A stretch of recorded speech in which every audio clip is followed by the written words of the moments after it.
Most commonly seen type of suspension that you have on bikes is front suspension and front suspension only. That really serves to absorb a lot of the impacts that would be going to the handlebar or throwing you off base. Most bikes above like $1,200 these days are full suspension bikes. But I'm just going to talk to you right now about sort of the differences between coil sprung suspension.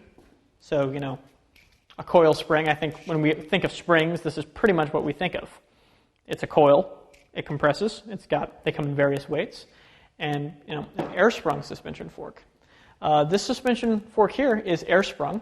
They make the same model with the same lowers and uppers and everything else. And the reason I chose an air spring over a coil spring here is, one, because it's significantly lighter. Obviously, a metal coil weighs more than air, and also because I like the adjustability of it. This particular fork, I can turn a knob to change the length of the fork and the amount of travel that it has. If you see that adjuster down there, as I turn this, I just moved from 140 millimeters of travel to 125 millimeters of travel in no time at all. So I'm moving it back up to 140 mil.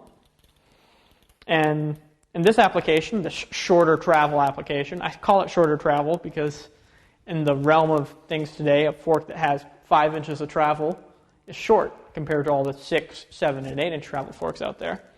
But for forks like this, you've got air pressure on the top, and then usually you have some sort of way of adjusting air pressure on the bottom with another valve down there, which is similar to the one on the top. And what you do is you have these two chambers, and you balance out the pressure between the two chambers to get the type of ride that you want.